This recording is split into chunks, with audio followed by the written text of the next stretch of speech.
Bara min bɛ kɛ o ye musow tɔɲɔ ni baara de ye, c'est porter atteinte à leur intégrité physique u b'o de fɔ k'u farikolo ayiwa o de bɛ tɔɲɔ o la. Bon a hakilina ninnu ye hakililaw ye minnu tɛ anw ka hakilinaw ye, an ka jamanaw ka ko tɛ, an danbew tɛ, an fɛn wɛrɛw tɛ. Minnu hakilila k'a fɔ k'o ye atteinte ye o y'olu ka faamuya ye, mais anw ta t'o ye. Anw ko ni ko in bɛ bila jamana in kɔnɔ mɔgɔw ka an to, an fana tɛ sewatiw ye, an tɛ baganw ye, an denw ka d'an ye, an denmusow ka d'an ye. Ni fɛn min don ni tɔɔrɔ b'a la, n'anw yɛrɛ fana y'a dɔn nin ye tɔɔrɔ ye, tiɲɛ don, nafa si t'a la, an b'a kɛ mun na? Mais anw fɛ minnu ko nafa b'a la olu ka fisa, olu sen bɛ da buguri min kan o ka fisa anw ye. Min ko nafa b'a la o ye Alakira ye alayhi salatu wassalam. O kuma ye kuma jɛlen de ye, a nana sɔrɔ a bɛ kɛ diɲɛ in kɔnɔ a m'a kɔn. Maaw ka kan ka kɛ kɛcogo min n'o b'a to tɔɔrɔ tɛ k'a la, nafa bɛ k'a la, a y'o yira mɔgɔw la. Mais a ma mɔgɔw karaba a m'u jagoya ko fɛ bɔ k'a bila ou bien bɛɛ k'a kɛ. Non, mais anw bɛ diinɛ min na ko dɔn diinɛ de don, faamuya diinɛ de don, karabali t'a la o. Donc an ma kan ka karaba an yɛrɛ fɛ ko min ye ɲuman ye, jagoya fo loi ka taa an k'o bila parce que o man di mɔgɔ dɔw ye. Non, je crois que ça, ni o fɛn sugu ninnu de ye kow ye minnu bɛ nana ni frustration ye, a bɛ na ni choc ye mɔgɔw ni ɲɔgɔn cɛ. Mais qu'on nous laisse, nous sommes des peuples libres. Voilà. Mais ka fɛn wajibiya parce que a man di kariw ye, u k'a kɛ wajibi ye, a ka goya bɛ ye. Bon, a man di ye, o ye e bara ye. Musɔrɔsiri man di e ye, ayiwa musow ka sutura o man di e ye, nin man di ye, nin man di ye, o ye e ta ye, i ka droit don, i bɛ se k'o kɛ. Mais maa wɛrɛ don. K'a fɔ maa wɛrɛ fana fɛn o fɛn ka goya ye fo ka goya o tigi ye. Moi je crois que o kɔni ye fɛnw ye fɛn minnu ni an ka faamu cogo la fo ma kan ka kɛ ten. Min bɛ fɔ n'o ye liberté ye, n'o ye tiɲɛ. Mais si la liberté est un droit pour tout un chacun, on a droit à un choix. Mais aw b'a faamu cogo min na fo an ka faamu ten. Alors dans ce cas on n'est pas libre. Hakilila an bɛ diɲɛ min kɔnɔ bi hakilinaw ka kan ka bila mɔgɔw ye, adamadenya kow ka kan ka faamu cogo la pour que fɛn ninnu diversité de bɛ yen. O kɔrɔ ye nin y'i ka hakilina ye, nin y'i ka taabolo ye, nin y'i ka faamuya ye, dɔ bɛ ne fana bolo. O kuma ni n ye min faamu n'o b'e fɛ ni ɲuman don n bɛ se ka dɔ ta min na n b'o ta. Ne ta in n'i tɛ se k'o ta i bɛ se k'o to n bolo kɔni. Ni don min ne yɛrɛ de nana faamu k'a fɔ ko nin ta kun tɛ, n'o bɛ bila n fɛ n b'o bila n fɛla la. Mais ka ko wajibiya mɔgɔw kan k'a fɔ ko parlement f'u ka bureau u ka tɔgɔ ye di loi d'état bi ka nin ko in ka excision ka criminaliser k'a jira k'a fɔ ni maa min y'a k'i ye kojuguba de kɛ. Mais o kuma fɔli anw fɛ yan o ye yɛrɛ neni de ye. Cogo di président? Yɛrɛ neni de don. Ne t'a fɛ k'an da don o kuma bɛɛ la mais hakilima bɛɛ lajɛlen b'a dɔn k'a fɔ ko yɛrɛ neni don. A faamuyara. Voilà o wasara. Kuma président an yan'an ka taa ɲɛfɛ nin kuma ninnu na tuma dɔ la minnu y'a faamu ni kumana ye diinɛ ɲɛmɔgɔ ye i b'i tɔ to kumaw la o bɛ faamu. I ko maa min ale sen bɛ da yɔrɔ min o ka fisa aw ye tu as fait allusion Alakira alayhi salatu wasalam. Kosɛbɛ. N'o ko fɛn min ka ɲi o y'aw ka diinɛ dɔ ye donc lasulu nana kuma na. Kosɛbɛ. An b'a ye an bɛ diɲɛ min kɔnɔ bi anw ka jamana minnu n'a bɛ fɔ ko démocratie laïcité république u bɛ nin hakilila ninnu ratifier u ka sigiw la jamana kɔ kan. A bɛ f'u ye conditionnalité an bɛ nin k'aw ye an bɛ nin k'aw ye nka aw bɛ nin bali aw ka jamana kɔnɔ. O tuma dɔ la u bɛ na nin forcing minnu bɛ kɛ nin effet d'annonce minnu bɛ kɛ awa a bɛ na ye k'a fɔ le peuple n'est pas en phase avec leurs dirigeants. Anw dun ka démocratie sariya la i b'a ye k'a fɔ minnu bɛ sigi awa député bulon na fɔ ko mais ko jamanadenw de y'u sigi comment se fait-il que o députés ni o maa sigilen ninnu sont en porte-à-faux avec leur peuple e bɛ se ka mun fɔ o la? Donc ça veut dire que soit démocratie kɔrɔ ye min ye o ma faamu, soit ils ont un mépris pour leur peuple. On ne peut pas imposer au peuple des choses. Mais le peuple yɛrɛ fɛ o ka danbe don. Mais minnu bɛ peuple yɛrɛ tɔgɔ la jamana yɛrɛ kɔnɔ peuple ma consulté a ma ɲininka fɛn ma fɔ a ye. I yɛrɛ b'a dɔn i ni Ala cɛ n'i ye maaw jɔ 100 peut-être 99% bɛɛ lajɛlen ka laɲini y'o ye. Bon ni k'i bɛ loi ta k'o bali e b'i yɛrɛ de ka sigi la ou bien i bɛ peuple de ka sigi la. Non. An bɛ maa minnu ye n'an bɛ fɛn o fɛn filɛ ni galama mana ci ɲɔgɔn na olu ka jamanaw na ils consultent leur peuple. U bɛ loi yɛrɛ ta peuple bɛ wuli k'i jɔ k'a fɔ ko an tɛ nin na o bɛ segin a kan. parce qu'ils savent qu'ils sont représentants de leur peuple. Imi yere sigiye iti ka sigila ebe munu nga sigila wo ka jamana dewndi bon o jamana dew tu yere ye femi ngono ni ko abe wajibi ya parce que yoro do mo bro hakilna do be yoro do la o yo fo non tous les pays sérieux ni femi na fora hali convention munu be Nations Unies na kuma na jamana munu bu yere don o ba don ni ne ka jamana fe la teni o be réserve ka yoro même si le ratifie ou ba fo ni yoro en me réserve kenika parce que on va jamana mo ou teni na o mani femme wati bambula c'est ça vraiment respecter son peuple mais il ba do ka jamana do wuli ka jobe ke femina na tura on ga toro de do muna tabla na o ma famu ka ko toro de do andi un ka toro do am so ka toro do et am fa sa jawla fo ka kemuna c'est parce qu'on n'est pas convaincu. C'est aussi simple que ça. Donc, c'est te mettre en porte-à-faux avec ton peuple. Moi, haklima ni mo kodona ka koke ko keko makanga koye na trokuma mi fora. Mais encore une fois, m'a fo gouvernement ma lettre chama ou ma émissaire blakana amma débat mateme anu teni koine. Ou ya fo media ou la anyame pour que koine kana take dondo la chini ngene. Donc on a tiré sur la sonnette d'alarme. Il faut que comment m'imbaouda kono ni non ngania mi na yafo angania wale ali abena ni nyon fam balia ya nyonche comment aw yafo ka torama sarana en fana baou jabi ka torama sarawla c'est aussi simple que ça. Président famira abnou meka na je ambe kan de l'islam et la société ni adjemukal la nyine ka seka kuno foni soro kalike mali al-islamo ka tonye moba no le très respecté l'imam Mamoudiko au président anya ye ka fo anga jamana be gelea chamana gelea idamara opmala na yana nga do meeting min kera sibiri do yana nga do la anya ye ya fo ka fo anga jamana ko do nyishina makabni wakati ja na be fo yere ka foto la plan A plan B plan C kambi C kono o anya ye kuma bisika famu jomi anga jamana anana gela chama soro na be fo mima crise min kera 2012 me ka konye crise wero tumbe 2012 nta inde fanga bwana ko sebe jamana yere do na kumbalana o fo kana se gela wero ma o ayuli ka jo chama ko alhamdulillah na wuli ka jo nunu senfe adoye jamana koranya fa na klebi ko o temu nyona malgré l'absence de l'État dans les régions du Nord. Or, accord nana signé na befo accord pour le processus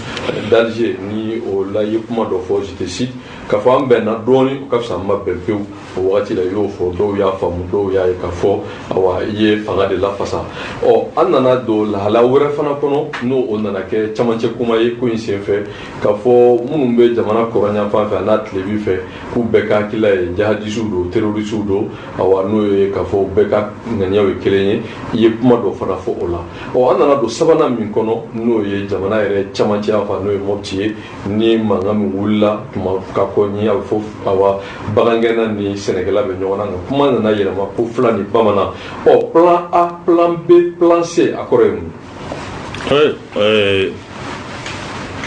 Allah subhanahu wa ta'ala min hadama deum da na kuma abe kuma do fo kuma mi na ba fo ni kuma abe hakli mawni hakli dungu nafa kuma na be nya kono kuma adresse le même ma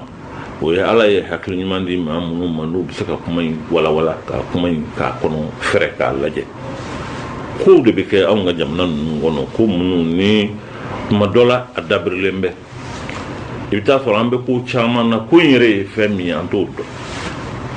bon anto do de yake on gère les conséquences parce que ne connaissant pas les causes ni te faire don comme il mi beau de gérer alors ma mi sigle mero do la nyebe shishila nga fa mi menen no duguma e gon ba do ni shishi nga mi menen ndu logo de doa so de jennawa munde kerai itse ko do nyebe mi na dron o shishi mo nga jamana wula tuma chama ibita soro on nyebe shishila nga mi menen be duguma anto shido c'est ça gérer les conséquences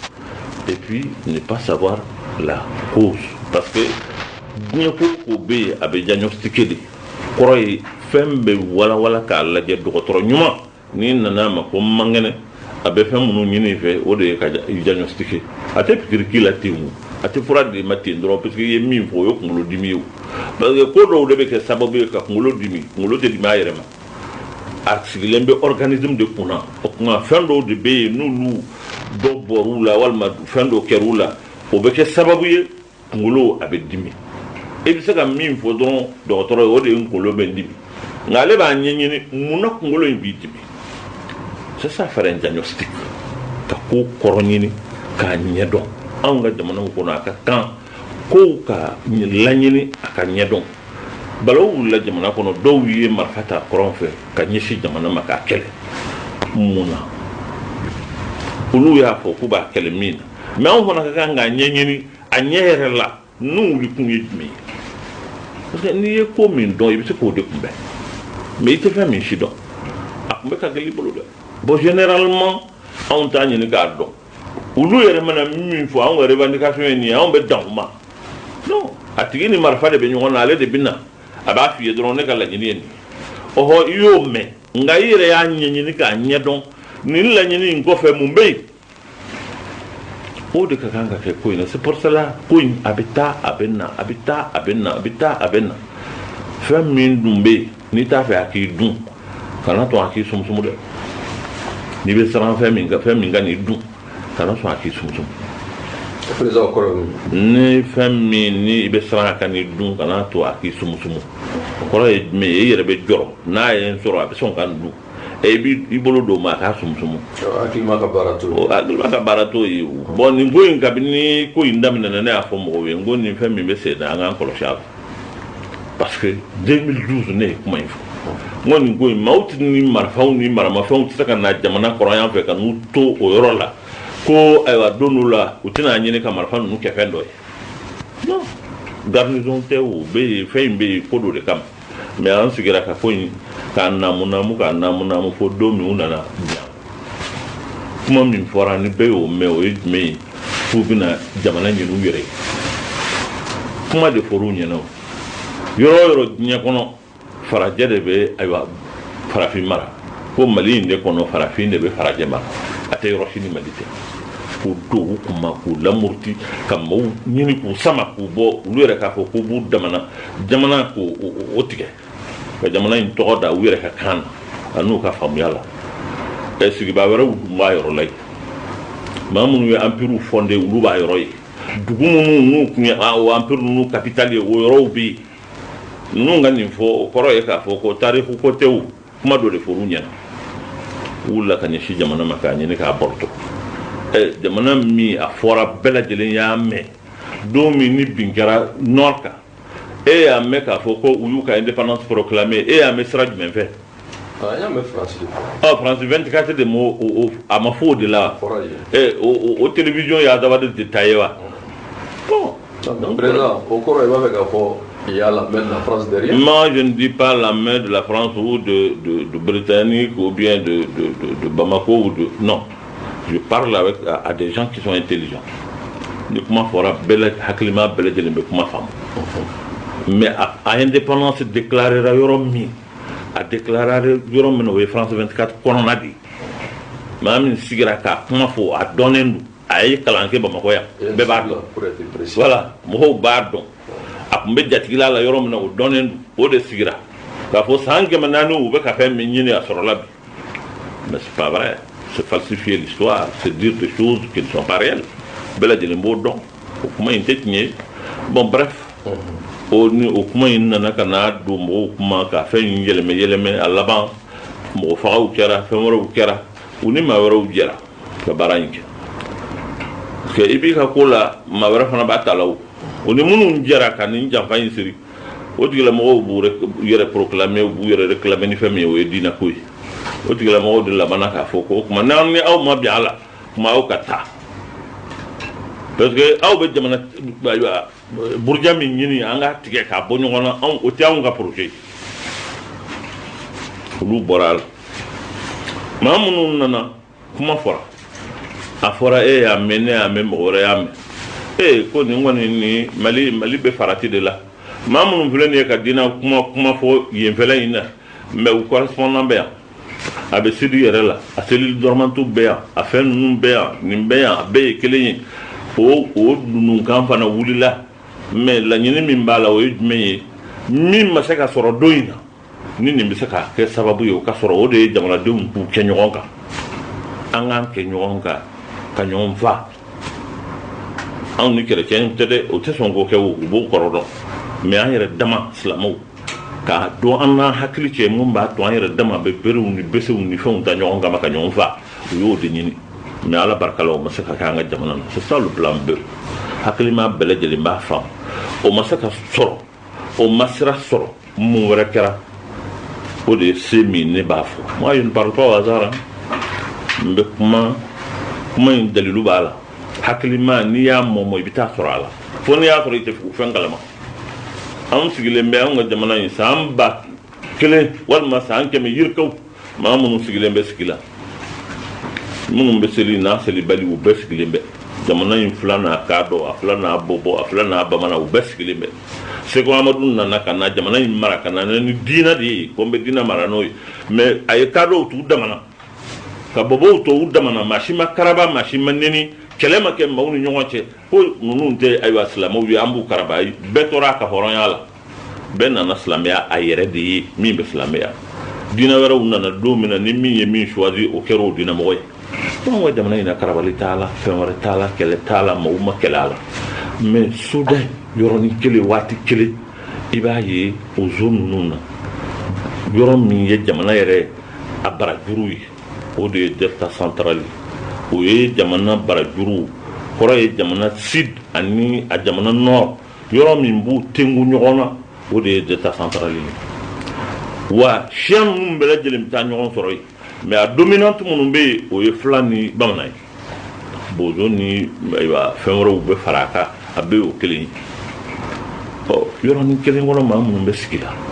sinankunya de b'u ni ɲɔgɔn cɛ balimaya de b'u ni ɲɔgɔn cɛ ayiwa ɲɔgɔn faamu de b'u ni ɲɔgɔn cɛ tuma dɔ la dɔ ka misi bɛ se ka dɔ dɔ ka foro la o kumaw u b'o fɔ dugutigiw b'o fɔ fɛn wɛrɛw b'o fɔ u b'o kuma dansara la o bɛ ban se ka t'o la o bɛ ban mais yɔrɔnin kelen o k'o ka yɛlɛmɛ o ka taa kɛ fila ni bamananko ye maaw ka fa o la maa 20 maa 30 k'u fa bɔbɔw k'a fɔ ayi filaw olu ka misiw tɛ min an ka kɔlɔn kɔnɔ tuguni an bɛ embargo k'u kan kadɔw ni bɔbɔw minnu bɛ ɲini ka kɛ siya kelen yɛrɛ ye olu fana ka don ɲɔgɔn na kɛlɛ ka don ni ɲɔgɔn cɛ fɛn wɛrɛ ka don ni ɲɔgɔn cɛ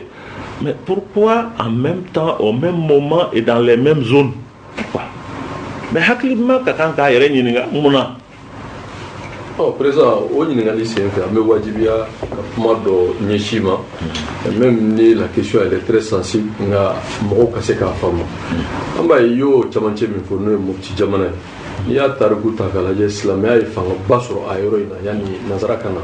da mara Amadu ka lahalaya la Masina Amudalayi tun bɛ gérer cogo min na bɛɛ lajɛlen b'o dɔn o kɔnna colonisation ye bon an b'a dɔn fana n'i ye kuranɛ fɔ fulaw de y'a jituraw ye an ka jamana in kɔnɔ maa o maa i kɛra kuranɛ karamɔgɔ ye i t'a sɔrɔ n'i y'a karamɔgɔ jate a bɛ yɛlɛ yɔrɔ min na a bɛ taa sɛbɛn fila kunda bon n'a nana ye k'a fɔ ko diinɛ ko kuma la maa sɔrɔla o yɔrɔ la ce n'est pas un secret bɛɛ b'o kalama ni wajulikɛla don même si ale ye local ye n'o ye Amadu Kufa ye an nana ye mɔgɔw nana ko la libération de Masina o kuma in nana fɔ ni fɛn min ye mɔgɔ ma se ka bolo ɲɛsin mɔgɔ ma ka fɔ ninnu de ye a cerveau ye nka kuma in nana munumunu yɔrɔ min na min bɛ fɔ tabali jukɔrɔ ko fula minnu bɛ yen olu ye maaw ye minnu ye jihadistes ye ou bien les complices des jihadistes o nana k'o don bamanan minnu b'o sigida la k'o don olu hakili la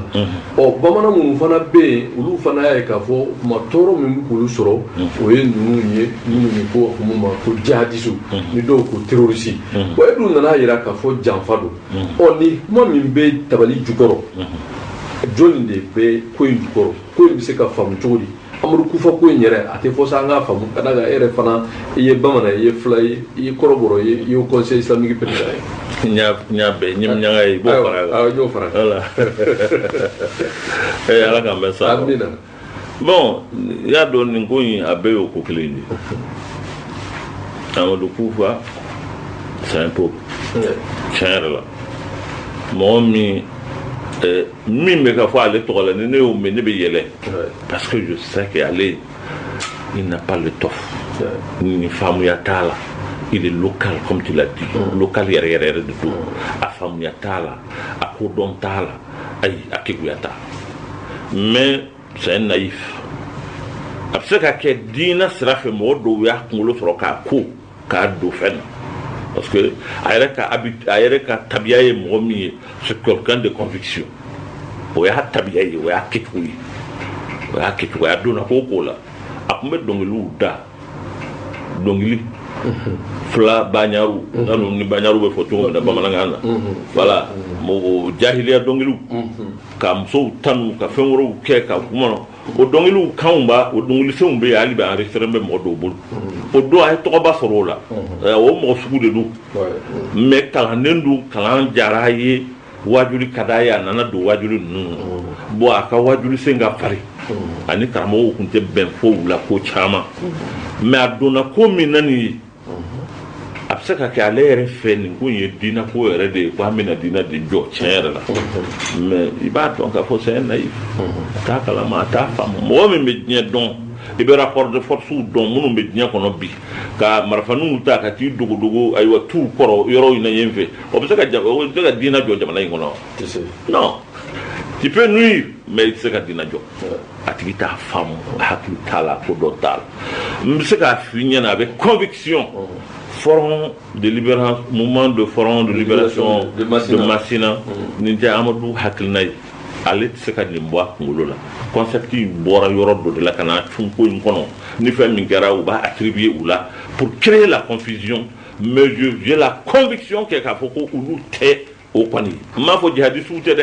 mais comment mi me faut ni to mi me faut mamunya adla ou tout lui. Oui ma vrai. Ça, je suis formel là-dessus. Parce que Amadou Don, comme il est don, Amadou Koufa, Mba Don, Mba Boyro Don, Koufa Plenier Gimbala. Mon petit retour. Mon petit ni, normalement, Koufa est quand on a fondé des malades. C'est un petit village, même bébé de Koufa. Bon pour un kala yorodo mo chama do fula chama boyrodo koroboro chama boyrodo c'est de gimbala o re anga zondo e abe welete ko masina be fo chogu na gimbala kana be tedi ale be ko yedi ni be boyrom na kalande ala I tobe da o dubuka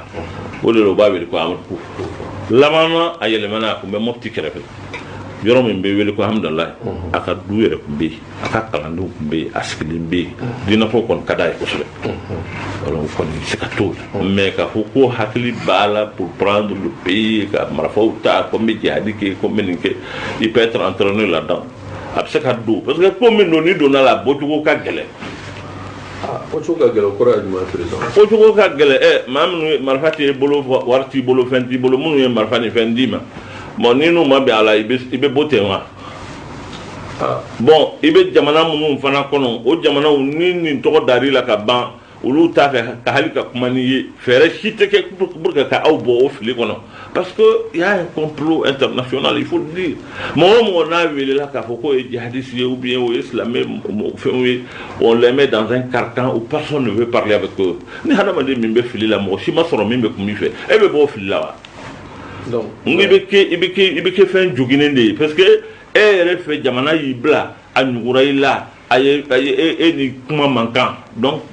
obi que devient arnier voilà tu deviens arnier il n'y a pas la mam et mo da ku kadige ou da ku kono fara fembele jele gera akal hoku keraya o tigla mo jamana wele unu sigira ou bu reçoit kulba unu be banque ou ke ou be fonke bon parce que awu dina ko kuma fo afara ko awu ko ni kuma re manquant bon ça devient et donc pendant jamana dendi après ça qui file là mais tu as besoin de quelqu'un pour que tu samakabo au fil là bébé sans alnima min ko kabita ou sama o rebe ke suspect ni te ke jolé c'est hali dadwa oh présent kuma bela ni kuma ye kuma min fo anya ye ni gela en fait avec ni ga kalo kelembo minye fani mi kera o zone ni na o na ke gela bay flow re sigike no kera o point de presse ke yire tumbe o kuma re dima o ko fe anya ye awa ko in fulaw fana nana fɔ ma entre guillemets ka représailles kɛ bamananw fana caman ni tora la dɔw ko donso mais ko in kɔni nana kɛ dɔrɔn maaw sera ɲɔgɔn ma kuma min taara ka don médiaw da ko fila ni bamanan bɛ ɲɔgɔn na komi i y'a fɔ cogo min ka fɔ fila ni bamanan tɛ ɲɔgɔn na c'est un complot nka les faits sont les faits o ko min kɛra o conseil islamique ye presse wele ka na yan k'a fɔ a bɛna meeting kɛ o meeting kɛra sibiri tɛmɛnen pour dimanche tɛmɛnen astafurula o meeting bannen an y'a ye awa kunnafoniw cɛrina nka meeting in na aw ye recommandation ka résolution kɛ nka kuma minnu fɔra meeting kɛnɛ kan a dɔ ye ko mais maa minnu bɛ mɔpti yɔrɔ in na n'a bɛ fɔ ko terroriste bɛ jihadiste don a minnu ye jamanadenw ye ni fila kamalenw don munna kuma tɛ k'u fɛ minnu bɛ bɔ yɔrɔ wɛrɛ o bɛ faamu mais minnu yɛrɛ ye jamanadenw ye n'u donna nin ko in na ka bolo bɔ u nɔfɛ u ka don dans la république e y'o kuma fɔ i ye écho favorable sɔrɔ bɛ maa sɔrɔ parce que misaliyala ka kɔni ɲɛ an y'a ye lettre dɔ tun cira min bɔra Yadi yɔrɔ e yɛrɛ y'a confirmé o tilara ka démenti k'u m'a fɔ o fila ni ɲɔgɔn cɛ nin fana nana don a la e ko ni maa min tɛ maa jɔlen i t'ale se ka maga kuma la e ka logique ye mun ye est-ce que kuma kan ka kɛ ni Mali jihadistes ye wa ou bien u kan ka traiter comme tel k'u ɲini k'u situru komi nanzara y'a bolo da cogo min maa o maa ye marifa bɔ ka jamana ka ɲɛsin jamana ma i yɛrɛ de y'i yɛrɛ kɛ jamana jugu ye et tu dois être considéré comme il y a jamana jugu ye effectivement mais ni min fɔ n bɛ se ka ne fɛn min b'a la bi dɔw ka fɔ la 17,000,000 walima 8 n'i y'o ta min ɲala silamɛ ye a dɔgɔyara cogo o cogo 17,000 bɛ sɔrɔ 8 o y'a tɔgɔ ye de silamɛ ye n'a y'a sɔrɔ 18 de ni 17 de don a dɔgɔyara cogo o cogo 16 o ye silamɛ ye o silamɛw ka fara ɲɔgɔn kan k'u bolo ɲɛsin maa ma ko an dalen b'i la anw ka diinɛ ko e k'a kuma fɔ silamɛw danaya ba de dir'i ma o danaya min dira ne ma ne b'o kɔrɔ dɔn ne ni ala cɛla la o danaya in min fɔlɔ min y'a di o ye de ala ye subhana o bɛ ne ni ala cɛ a bɛ ni silamɛ ɲɔgɔnw cɛ a bɛ ni hɔrɔn ɲɔgɔnw cɛ o tant que ne hakili b'a cogo la ne b'o jamana kelen in kɔnɔ ni tɔɔrɔ bɛ silamɛw kunda fagali bɛ ka kɛ jamana kɔnɔ minnu bɛ fagali kɛ o ye silamɛw ye mais ni ne y'o responsable ye ne ka kan ka fɛɛrɛ ɲini o kan n bɛ se ka don yɔrɔ o yɔrɔ pour que fɛɛrɛ ka sɔrɔ a la ne ka kan ka fɛɛrɛ ɲini a la ne fɛ o ye devoir de ye ne bolo un devoir religieux et un devoir citoyen o de y'a kɛ ne wulila ka jɔ n bɛ fɛn o fɛn kɛ n bɛ n sara maaw la minnu bɛ jamana kɔnɔ k'a fɔ ko n bɛ nin ko kan k'a ko ɲɛɲini kow don tuma dɔ la a tɛ se ka kɛ ko woyɔlenw ye gundula baaraw don fɛn caman b'a kɔnɔ minnu tɛ se ka fɔ kɛnɛ kan an y'o ɲininiw de kɛ ko intermédiaires ɲini ka kumaɲɔgɔnyaw ɲini ka fɛn wɛrɛw ɲini ka fɛn caman ɲini fo ka na ko in boloda cogo la min anw yɛrɛ fɛ a ka kan ka solution sɔrɔ lettre min cira ne ma a diffuser fɛn na tɔgɔ ye di minnu bɛ fɛn in diffuser internet voilà Malijet ne m'a di Malijet ma Malijet mɔgɔw ye ne wele di u ko lettre dɔw b'an bolo dɔw nana di minnu taara di fana t'u dɔn a u ye nin fɔ a n ko n bɛ nin kɔni kalama n b'a kalama voilà n b'a kalama o kɔrɔ ye n b'a dɔn ne n'u tigilamɔgɔw cɛ o nin kumakan in b'a ni ɲɔgɔn cɛ nin lahidukan in b'a ni ɲɔgɔn cɛ n b'o kalama bon n'olu y'a diffuser minnu y'a diffuser certainement olu de tun b'a fɛ ka fɛn in capoter n nana o de faamu kɔfɛ parce que u ye ko wɛrɛw fana kɛ min dalilu bɛ bolo c'est pour l'histoire don dɔ la a kuma bɛ fɔ donc anw ka jamana in ni n ko a bɛ complot la je sais de quoi je parle ne tɛ kuma n kun fɛ dɛ voilà nka fɛnw bɛɛ n'a fɔ don do a n'a fɔ waati do ani i ka kan ka fɔ circonstance minnu kɔnɔ bi min bɛ se ka fɔ o ye o baaraw kɛra o ye tiɲɛ ye fila minnu bɛ yen je ne cache rien n y'a ɲini pour être en contact avec eux parce que bɛ Hamadu Kufa dɔn personnellement bon a caman tugura a kɔ denmisɛnninw na mun tun bɛ Bamakɔ yan a caman u jatigiw bɛ yan u kalanyɔrɔw bɛ yan u fɛn wɛrɛw bɛ yan an b'u dɔn anye mo kibari amme min don korole ka fo aba yorola anya ni ka contacter do anu che pour que anga se ka kuma u fe u ka don be femina jamana in toro de be sorala wire ka balma nu shinju bina toro de sorala jamana be toro sorala islamaya be toro sorala o kuma nu ma famu ka famu o kuma u be sena bi mawbula mun haklu be ka sigi kana o haklu be ka sigi kana kuma nyoya ba nu che o haklu be ka sigi chama bon mais jamana ma mauvaise volonté ira nga jamana ma on mandaté officiellement ka fo bon a état ni ko nyenyini a état ban a état ketan jamana mo ke parce que jamana taire bolo ko sobeti il faut dire les choses vraiment. Jamana est sous tutelle. Bon, je ne sais pas, je ne peux pas dire sous tutelle en tout cas, mais c'est la communauté internationale qui est là. Mais ministre va bien mo batani sabani ko obeya obe munyinia barkan beya bon obeta jamana na yoro mi obe saraye de la katawa tu saraye lawo ni mo obe sarama la on de ban sarawla mais ulu tu sarana pour que anga se kidal bi amani ulu de fe ka fere ni kan se kidal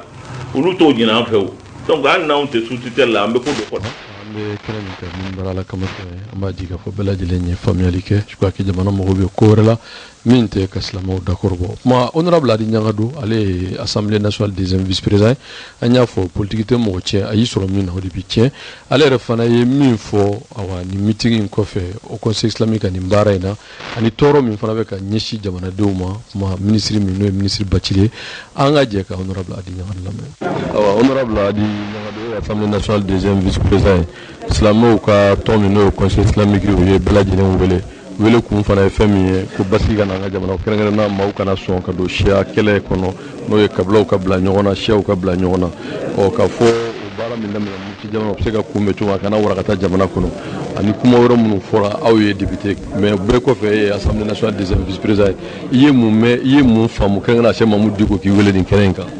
ne ye min mɛn n nisɔndiyara sabula ni kumaw fɔra ni laadiriya ye ka fɔ ni tilennenya ye a ka ca ala fɛ mɔgɔw bɛ somɔgɔ sama sɔrɔ a la sabula tile fila in na u tun bɛ fɛ ka fitina wuli ni kuma min ye ko ministre de la justice y'a fɔ a y'a jɛya mɔgɔw ko hakili sigi a tɛ kɛ a tɛ tɛmɛ hali gouvernement ka niveau la kuma tɛ k'a fɔ k'a bɛ se assemblée la kuma tɛ k'a fɔ anw fana bɛ jɛ n'o ye u k'a dɔn k'a fɔ an bɛ yɔrɔ min na bi an bɛ min ɲini o ye fitina fagali de an tɛna fitina wɛrɛ don donc fula minnu bɛ yan fɛ n'o ye ka taa Masina yan fan fɛ ani bamanan minnu bɛ yen u k'a dɔn k'a fɔ adamaden an bɛɛ ye jɔn de ye alimami y'a fɔ sisan an ka ɲɔgɔn minɛ ani sinjitigiw ala bɛ dɔ fara an si kan ala b'an dɛmɛ mais ni maa b'a jukɔrɔ aw k'a dɔn k'a fɔ a tigi o tɛ an dɔ ye donc mɔgɔ minnu t'an dɔ ye u bɛ fɛn fɛn ɲini an fɛ o ye an yɛrɛ ka bila ɲɔgɔn na donc u k'u tigɛ di ɲɔgɔn ma minnu banna minnu sara la an b'a ɲini ala fɛ ala k'u kɛ seedisi ye minnu banana ala k'u kɛnɛya minnu ka maaw sara ni dimi b'u la ala k'a dimi kun u la u ka ala lajɛ u ka alimami ka kuma lajɛ an ka bɛn kɛ n'an bɛnna yalasa jamana yɛrɛ bɛ se ka bɔ kɔlɔlɔ la minnu banna n'u ye denw to minnu banna n'u ye musow to minnu banna n'u ye faw to minnu banna n'u ye kɔrɔkɛw to ye minnu ye balimamusow to ye a kɛra cogo cogo mun b'u kɔfɛ n'olu ye hɛrɛ sɔrɔ a hɛrɛ bɛ se olu ma sabula o hakili bɛ lafiya n'u hakili lafiyara u na se ka dugawu k'u ye donc ne bɛ min fɔ bɛɛ ye bɛɛ k'a dɔn k'a fɔ nin ye ji bɔ ne a kɛra ka ban minnu sara a banna minnu banana a banna minnu fa sara a banna donc u k'a dɔn k'a fɔ hali mɔgɔ 100 fagali o tɛ olu wuli bilen donc u k'a dɔn k'a fɔ nin ye fitina ye sɛtanɛ don sɛtanɛ n'a wagati u ka yafa ɲɔgɔn ma u ka nin ko in bila minnu fana y'a ɲini ka fitina wuli k'a fɔ ko an bɛna bolokoli muso ka bolokoli jɔ an bɛna kɛ tan ayiwa an ka alimami ye n'o ye Mamudu Diko ye k'a fɔ silamɛw bɛɛ ye politique mɔgɔ tɛ dɛ ministre in tɛ parti si la maa n'a wulila jamana in kɔnɔ